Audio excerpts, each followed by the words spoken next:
بسم اللہ الرحمن الرحیم۔ اللہ تبارک و تعالیٰ کے بابرکت نام سے شروع جو بڑا مہربان اور نہایت رحم کرنے والا ہے۔ پیارے دوستو، بیت المقدس ایک ایسا مقدس مقام ہے جس کے ارد گرد اللہ تبارک و تعالیٰ نے بے شمار برکتیں رکھی ہیں، اور یہ مقام اس وجہ سے بھی مقدس ہے کہ یہاں پر تمام انبیاء کرام نے حاضری دی، اور معراج کی رات رسول پاک صلی اللہ علیہ وآلہ وسلم کے ساتھ تمام انبیاء کرام نے نماز ادا فرمائی۔ اور اس مقام کو یہ بھی فضیلت حاصل ہے کہ سب سے زیادہ انبیاء کرام یہیں پر مدفون ہیں۔ پیارے دوستو، آج کی اس ویڈیو میں ہم آپ کو بتائیں گے کہ حضرت آدم علیہ السلام کی وفات سے لے کر آج تک یہودی مسجد اقصیٰ کو گرانا کیوں چاہتے ہیں، اور مسجد اقصیٰ کے اندر ایسی کون سی چیز دفن ہے جسے یہودی حاصل کرنا چاہتے ہیں، اور وہ کون سا ایسا مقصد ہے جس کی وجہ سے یہودی جلد از جلد مسجد اقصیٰ پر قبضہ کرنا چاہتے ہیں۔ اور اس کے ساتھ ساتھ پیارے دوستو، آپ کو یہ بھی بتائیں گے کہ حضرت آدم علیہ السلام کی وفات سے لے کر اب تک مسجد اقصیٰ کو کتنی بار شہید کیا گیا اور کتنی بار اس کو تعمیر کیا گیا، اور مسلمانوں کے قبلہ اول مسجد اقصیٰ کی تاریخ کیا ہے، اور آج کے دور میں فلسطین میں جو کچھ ہو رہا ہے اس کے پیچھے چھپے حقائق کیا ہیں، اور کیا دجال آنے والا ہے۔ پیارے دوستو، ان تمام تر سوالوں کے جوابات قرآن و حدیث کی روشنی میں آج کی اس ویڈیو میں ہم آپ کو بتائیں گے، تو آپ لوگوں سے گزارش ہے کہ ہماری اس ویڈیو کو اینڈ تک ضرور دیکھیں، اور مزید اس طرح کی اسلامک ویڈیو دیکھنے اور سننے کے لیے ہمارے اس چینل معلومات اسلام کو لازمی سبسکرائب کریں۔ پیارے دوستو، مسجد اقصیٰ تمام بڑے مذاہب کے نزدیک عزت کا مقام ہے، اور تمام بڑے مذاہب یعنی یہودی، عیسائی اور مسلمان اسے عزت کی نگاہ سے دیکھتے ہیں۔ پیارے دوستو، مسجد اقصیٰ مسلمانوں کے لیے اس لیے قابل عزت ہے کیونکہ یہ مسلمانوں کا قبلہ اول ہے، اور معراج کی رات رسول پاک صلی اللہ علیہ وآلہ وسلم نے یہاں پر تمام انبیاء کرام کی امامت کرائی، اور پھر یہیں سے معراج کا سفر شروع کیا۔ اور یہودیوں کے نزدیک یہ مقام اس لیے افضل ہے کیونکہ یہاں پر ہی حضرت ابراہیم علیہ السلام نے اپنے بیٹے حضرت اسماعیل علیہ السلام کی قربانی پیش کی تھی، اور یہاں پر ہی حضرت ابراہیم علیہ السلام نے ہیکل سلیمانی تعمیر کیا تھا جو بعد میں تباہ ہو گیا تھا۔ اور عیسائیوں کے نزدیک یہ مقام اس لیے افضل ہے کیونکہ اسی مقام پر حضرت عیسیٰ علیہ السلام کی پیدائش ہوئی، اور قرب قیامت حضرت عیسیٰ علیہ السلام کا اسی شہر کے اندر نزول ہوگا۔ پیارے دوستو، ہیکل سلیمانی کس طرح تعمیر ہوئی، اس کا پس منظر کچھ یوں ہے کہ جب حضرت ابراہیم علیہ السلام کی قوم یعنی بنی اسرائیل کو ہدایت نصیب ہوئی تو اللہ تبارک و تعالیٰ نے ان سے خوش ہو کر انہیں تابوت سکینہ عطا فرمایا۔ پیارے دوستو، تابوت سکینہ ایک ایسا مقدس صندوق تھا جس میں بہت سے انبیاء کرام کے تبرکات تھے، اور بہت سے انبیاء کرام کے استعمال کی چیزیں تھیں۔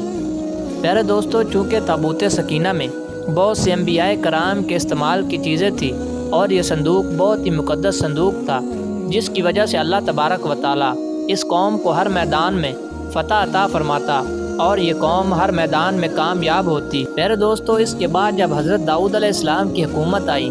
تو حضرت داؤد علیہ السلام نے اس تابوت کی حفاظت کے لیے ایک ہیکل تعمیر کرنے کا ارادہ فرمایا۔ پیارے دوستو، ہیکل سلیمانی کی یہ تعمیر حضرت داؤد علیہ السلام کے زمانے سے شروع ہوئی، اور اس کے بعد حضرت داؤد علیہ السلام کے بیٹے حضرت سلیمان علیہ السلام نے اس کو 900 قبل مسیح میں مکمل کیا۔ پیارے دوستو، اس ہیکل کو حضرت سلیمان علیہ السلام کے حکم سے جنوں نے تعمیر کیا تھا، جس کی وجہ سے یہ ہیکل بہت ہی مضبوط اور بہت ہی خوبصورت تھا، اور اس تابوت سکینہ کو ہیکل سلیمانی کے اندر رکھا گیا، اور کسی بھی عام شخص کو اس ہیکل کے اندر آنے کی اجازت نہ تھی۔ چنانچہ آپ علیہ السلام کی وفات کے بعد بنی اسرائیل کی یہ قوم اللہ تبارک و تعالیٰ کی نافرمانی کرنے لگی اور گناہوں میں مبتلا ہو گئی، تو اللہ تبارک و تعالیٰ نے اسی نافرمانی کی وجہ سے اس قوم پر اپنا دردناک عذاب نازل فرمایا اور ان کو ہلاک کر دیا۔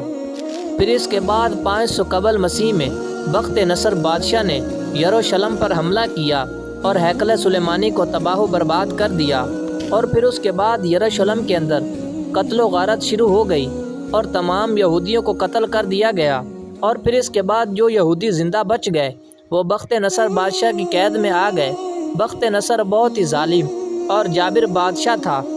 جس نے پوری دنیا پر حکومت کی، اور یہ کافر بادشاہ تھا۔ پیارے دوستو، پھر اس کے بعد یہودیوں نے اللہ تبارک و تعالیٰ کی بارگاہ میں توبہ کی اور اللہ تبارک و تعالیٰ سے معافی مانگی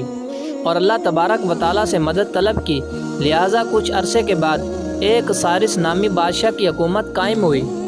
جس نے تمام یہودیوں کو بخت نصر بادشاہ کی قید سے آزاد کرایا اور ہیکل سلیمانی کو دوبارہ تعمیر کرنے کی اجازت دی۔ پیارے دوستو، روایات میں آتا ہے کہ اسی قتل و غارت اور جنگ کے درمیان تابوت سکینہ کہیں گم ہو گیا تھا، اور بعض مورخین نے لکھا ہے کہ تابوت سکینہ کو بخت نصر بادشاہ نے کہیں دفن کروا دیا تھا، اور بعض روایات کے مطابق تابوت سکینہ اللہ تبارک و تعالیٰ کے حکم سے کہیں غائب ہو گیا۔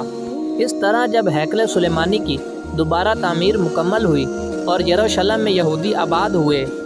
لیکن یہ بدبخت قوم کچھ عرصے بعد پھر اللہ تبارک و تعالیٰ کی نافرمانی کرنے لگی، تو ان کو راہ ہدایت پر لانے کے لیے اللہ تبارک و تعالیٰ نے حضرت عیسیٰ علیہ السلام کو مبعوث فرمایا۔ تو جب حضرت عیسیٰ علیہ السلام نے یہودیوں کو راہ حق کی دعوت دی اور اللہ تبارک و تعالیٰ کی عبادت کی طرف بلایا، تو تمام یہودی حضرت عیسیٰ علیہ السلام کے خلاف ہو گئے اور معاذ اللہ حضرت عیسیٰ علیہ السلام کو قتل کرنے کی سازش کرنے لگے۔ تو یہودیوں نے حضرت عیسیٰ علیہ السلام کو سولی پر چڑھا دیا، جو کہ حقیقت میں حضرت عیسیٰ علیہ السلام نہ تھے، بلکہ حضرت عیسیٰ علیہ السلام کو اللہ تبارک و تعالیٰ نے زندہ آسمانوں پر اٹھا لیا تھا۔ پھر اس نافرمانی کی وجہ سے اللہ تبارک و تعالیٰ نے دوبارہ اس قوم پر اپنا عذاب نازل فرمایا، اور پھر اس کے بعد ایک اور ظالم بادشاہ جو کہ بخت نصر سے بھی زیادہ ظالم اور جابر تھا، جسے دنیا ٹائٹس رومی کے نام سے جانتی ہے، یہ اس قوم پر قہر بن کر مسلط ہو گیا۔ اس بادشاہ نے یروشلم پر حملہ کیا اور تمام یہودیوں کو صفحہ ہستی سے مٹا دیا، اور جو یہودی اس قتل و غارت سے زندہ بچ گئے وہ یروشلم کو چھوڑ کر کہیں اور چلے گئے۔ اور اس واقعے کے کئی سالوں بعد جب عرب کے اندر اسلام داخل ہوا، اور پھر اس کے بعد جب ہمارے پیارے نبی حضرت محمد صلی اللہ علیہ وآلہ وسلم اس دنیا میں تشریف لائے، اور جب اسلام یروشلم تک پہنچا، تو پھر اس کے بعد حضرت عمر پاک نے اسی جگہ مسجد اقصیٰ کی تعمیر کرائی جہاں پر ہیکل سلیمانی تھا،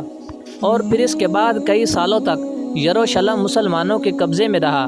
اور تمام مذاہب کے لوگوں کے لیے یروشلم کے دروازے کھلے تھے۔ اور اس کے بعد زمانہ یوں ہی گزرتا گیا۔ پھر اس کے بعد جب 19ویں صدی شروع ہوئی، اور 19ویں صدی میں جب دوسری جنگ عظیم ہوئی، اور اس جنگ میں برطانیہ اور امریکہ کی سازش سے یہودیوں کو دوبارہ یروشلم کے اندر آباد کر دیا گیا، اور اس طرح مسلمانوں میں ایک نا ختم ہونے والی جنگ شروع ہو گئی۔ پیارے دوستو، آج یہ یہودی اسی وجہ سے مسجد اقصیٰ کو شہید کر کے یہاں پر ہیکل سلیمانی تعمیر کرنا چاہتے ہیں اور تابوت سکینہ کو دوبارہ حاصل کرنا چاہتے ہیں۔ یہودیوں کا یہ ماننا ہے کہ تابوت سکینہ مسجد اقصیٰ کے نیچے دفن ہے، اسی وجہ سے وہ مسجد اقصیٰ کو شہید کر کے تابوت سکینہ کو حاصل کرنا چاہتے ہیں۔ اسی مقصد کی وجہ سے یہودیوں نے کئی مرتبہ مسجد اقصیٰ کو نقصان پہنچانے کی کوشش کی، لیکن وہ ہر دفعہ ناکام ہوئے۔ پیارے دوستو، آج جو اس دنیا میں حالات چل رہے ہیں، یہ وہ وقت ہے جس میں قیامت کی تمام چھوٹی نشانیاں پوری ہو چکی ہیں، اور آہستہ آہستہ بڑی نشانیوں کا ظہور ہو رہا ہے۔ یہودی چونکہ دجال کو اپنا مسیحا مانتے ہیں، اس لیے وہ چاہتے ہیں کہ دجال کی آمد سے پہلے مسجد اقصیٰ کو شہید کر کے وہاں پر ہیکل سلیمانی تعمیر کر دیا جائے اور تابوت سکینہ کو حاصل کیا جائے۔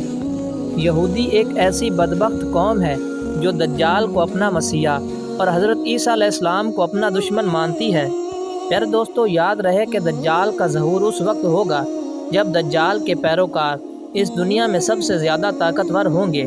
پیارے دوستو، آج ہم دیکھ لیں کہ اس دنیا میں سب سے زیادہ طاقتور قوم یہودی قوم ہے جو دجال کو اپنا مسیحا مانتے ہیں۔ لہٰذا اسی وجہ سے یہودی مسلمانوں پر ظلم و ستم کر کے مسلمانوں کو ختم کرنا چاہتے ہیں اور پوری دنیا پر حکومت کرنا چاہتے ہیں۔ لیکن جب یہودیوں کا مسیحا دجال اس دنیا میں آئے گا تو اللہ تبارک و تعالی حضرت عیسیٰ علیہ السلام کو اس دنیا میں بھیجیں گے، تو حضرت عیسیٰ علیہ السلام دجال اور تمام یہودیوں کو نیست و نابود کر دیں گے اور ان کو صفحہ ہستی سے مٹا دیں گے۔ اللہ تبارک و تعالیٰ کی بارگاہ میں دعا ہے کہ اللہ تبارک و تعالیٰ ہم سب مسلمانوں کو